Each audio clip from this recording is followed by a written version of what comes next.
तेरी औकात है गाना गाने की? तू जानता भी है ये किसकी शादी है? मैंने उसे पूरे 20 लाख रुपए दिए थे, ऐन वक्त पर वो क्यों नहीं आ रहा? आज मेरी बेटी की शादी है, अगर गायक नहीं आया तो मेरी इज्जत मिट्टी में मिल जाएगी। अगर तूने गाना गा दिया और सबको चुप करा दिया तो मैं तुझे 10 करोड़ दूंगा। शहर की सबसे बड़ी शादी थी। नाम ऐसा कि सुनते ही लोग सीधा खड़े हो जाएं, राघव सिंघानिया। करोड़ों का कारोबार, अखबारों में फोटो, और आज उसकी बेटी की शादी। 5 सितारा रिसॉर्ट रोशनी से नहाया हुआ था। झूमर ऐसे चमक रहे थे जैसे आसमान नीचे उतर आया हो। हर टेबल पर गोल्डन प्लेट्स, विदेशी फूलों की खुशबू, लाइव कुकिंग काउंटर और बीच में विशाल स्टेज। पीछे एलईडी स्क्रीन पर दुल्हन दूल्हे की स्लो मोशन क्लिप्स चल रही थीं। लेकिन उस सारी चमक के बीच एक चीज गायब थी, आवाज। जिस मशहूर गायक को राघव सिंघानिया ने करोड़ों देकर बुक किया था, वह ऐन वक्त पर नहीं आया। न कॉल उठी, न मैनेजर मिला, सिर्फ एक ठंडा सा message, sorry couldn't make it. Raghav का चेहरा तमतमा रहा था। मैंने पूरा पैसा दिया था, वह दांत पीसते हुए बोला। पूरा? इवेंट मैनेजर पसीने में डूबा खड़ा था। सर, हम कोशिश कर रहे हैं। कोशिश से मेरी इज्जत वापस आ जाएगी? राघव गरजा। मेहमान आपस में कानाफूसी करने लगे। इतनी बड़ी शादी और गायक गायब? अरे, सिंघानिया का फंक्शन भी फेल हो सकता है। स्टेज खाली था, लाइट्स जल रही थीं, माइक तैयार था, पर कोई गाने वाला नहीं। उसी हॉल के एक कोने में खाने की कतार के पास एक लड़का चुपचाप खड़ा था। उम्र करीब 15 साल। फटा हुआ कुर्ता, रंग उड़ा हुआ पायजामा, चप्पल की एक पट्टी टूटी हुई जिसे उसने धागे से बांध रखा था।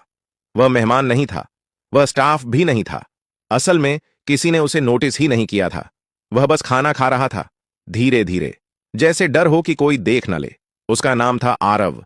प्लेट में साधारण दाल चावल थे, लेकिन उसके लिए वह किसी दावत से कम नहीं थे। 2 दिन से ठीक से कुछ नहीं खाया था। आरव के कानों में शोर नहीं जा रहा था। वह शोर नहीं, खालीपन सुन रहा था। स्टेज का खालीपन, माइक की चुप्पी। उसने आसपास लोगों की बातें सुनी।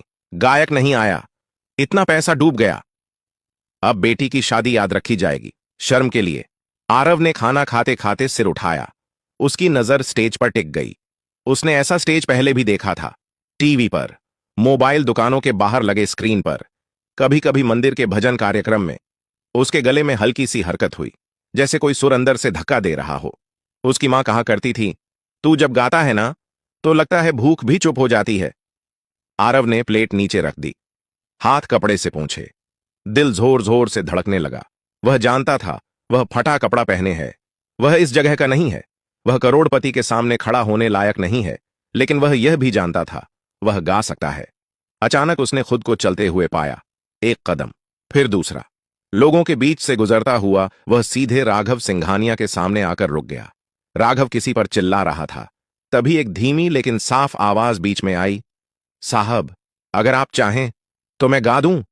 चारों तरफ सन्नाटा छा गया। राघव ने गुस्से में मुड़कर देखा। सामने एक दुबला पतला लड़का खड़ा था, फटे कपड़े, झुकी आंखें, लेकिन आवाज में अजीब सा भरोसा। राघव हंसा, कड़वा, तेज हंसी। तू? यह शादी है, कोई सड़क का तमाशा नहीं। आरव ने सिर उठाया। पहली बार उसकी आंखें सीधे मिलीं, और फिर वह बोला, अगर मैं गा दिया और आपको पसंद आया? उसने एक सांस ली। तो आप कहेंगे क्या? राघव की आंखों में चिंगारी सी चमकी। वह बोला, अगर तू सच में गा दिया और मेरा मान बचा लिया। राघव ने उंगली उठाई, तो मैं तुझे 10 करोड़ दूंगा। हॉल में जैसे सांस रुक गई। आरव ने पहली बार मुस्कुराया। पूरा हॉल जैसे पत्थर का हो गया था। कोई बोला नहीं, कोई हंसा नहीं, सिर्फ एक वाक्य हवा में अटका था, मैं तुझे 10 करोड़ दूंगा। कुछ लोगों को लगा उन्होंने गलत सुन लिया। कुछ ने सोचा, यह बस एक अमीर आदमी का गुस्सा है। और कुछ को यकीन हो गया कि यह रात अब किसी न किसी वजह से याद रखी जाएगी। आरव कुछ सेकंड चुप खड़ा रहा। उसके कानों में शोर नहीं था, सिर्फ दिल की धड़कन थी। धक धक धक। 10 करोड़, इतना पैसा उसने कभी गिना नहीं था।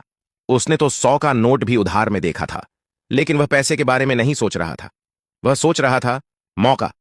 राघव सिंघानिया ने उसे ऊपर से नीचे तक देखा। क्या नाम है तेरा? आरव, लड़के ने धीरे से कहा। कहां से आया है? यहीं पास की झुग्गी से साहब। किसी को खांसी आ गई। किसी ने मुंह दूसरी तरफ कर लिया। एक रिश्तेदार फुसफुसाया, भाई, ये क्या मजाक चल रहा है? इवेंट मैनेजर आगे बढ़ा, सर, रहने दीजिए, ये बच्चा है, भीड़ और नाराज हो जाएगी। राघव ने हाथ उठाकर उसे चुप करा दिया। उसकी नजर अब आरव से नहीं हट रही थी।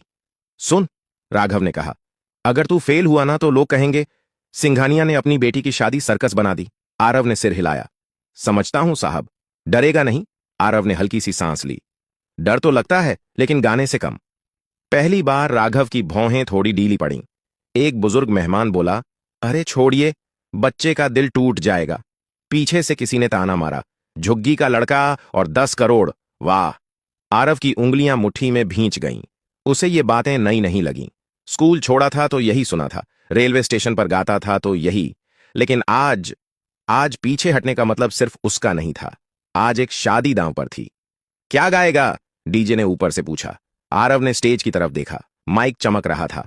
लाइट्स उसकी आंखों में चुभ रही थीं। वही गाना, उसने कहा, जो आज गायक को गाना था। हॉल में हलचल हुई। अरे, वह तो बहुत मुश्किल गाना है। उसमें सुर पकड़ना आसान नहीं। राघव ने ठंडी आवाज में कहा, अगर तू वही गाएगा तभी बात बनेगी। आरव ने बिना रुके कहा, ठीक है। राघव कुछ पल चुप रहा, फिर बोला, अगर तूने गा दिया। और लोग 1 मिनट भी चुप होकर सुनते रहे। वह रुका, फिर साफ कहा, तो 10 करोड़ सिर्फ बात नहीं होगी। आरव ने पहली बार सिर झुकाकर हाथ जोड़ दिए।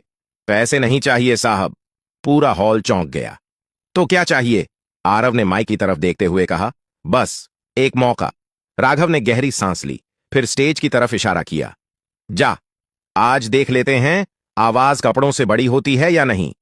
आरव ने पहला कदम स्टेज पर रखा, और उसी पल किसी को नहीं पता था कि यह लड़का अब नीचे नहीं उतरेगा, वैसा का वैसा। स्टेज पर कदम रखते ही आरव को लगा जैसे जमीन हिल रही हो। असल में जमीन नहीं, उसके घुटने कांप रहे थे। लाइट्स सीधे आंखों पर पड़ रही थीं। नीचे बैठे लोग अब चेहरे नहीं, सिर्फ परछाइयां लग रहे थे। किसी के हाथ में मोबाइल था, कोई रिकॉर्ड कर रहा था, कोई बस यह देखने आया था कि अब यह गिरेगा। माइक उसके कद से थोड़ा ऊंचा था। एक टेक्नीशियन दौड़कर आया, स्टैंड नीचे किया। Sound check? उसने पूछा। आरव ने हल्के से सिर हिलाया। आवाज गले में फंसी हुई थी। उसने पानी मांगा। किसी ने आधा गिलास पकड़ा दिया। नीचे राघव सिंघानिया खड़ा था, बाहें छाती पर क्रॉस, चेहरा सख्त, लेकिन आंखें ध्यान से देख रही थीं। म्यूजिक, डीजे ने कहा। इंस्ट्रूमेंटल शुरू हुआ। वही गाना, वही इंट्रो। पहले 2 सेकंड आरव ने कुछ नहीं किया, सिर्फ आंखें बंद की। उसके सामने झुग्गी आ गई, टूटी छत, मां का थका चेहरा, रेलवे प्लेटफॉर्म जहां वह शाम को गाता था और लोग सिक्के फेंकते थे, और वह दिन जब किसी ने कहा था, गाना छोड़, इससे पेट नहीं भरता। उसने सांस ली, लंबी, गहरी, और फिर पहला सुर निकला। दो दिल जब मिल जाते हैं बन जाती है एक राह, हर खुशी आज ये जोड़ी साजे, खुशियों के हर रंग में। इतना साफ, इतना सीधा कि जैसे किसी ने शोर भरे कमरे में अचानक खिड़की खोल दी हो। पूरा हॉल चुप हो गया। कोई खांसा नहीं, कोई फुसफुसाया नहीं। मोबाइल उठे रह गए, लेकिन उंगलियां रुक गईं। आरव की आवाज में कोई दिखावा नहीं था, न कोई ताली खींचने वाला मोड़, न कोई जबरदस्ती का ऊंचापन। बस दर्द था और सच्चाई।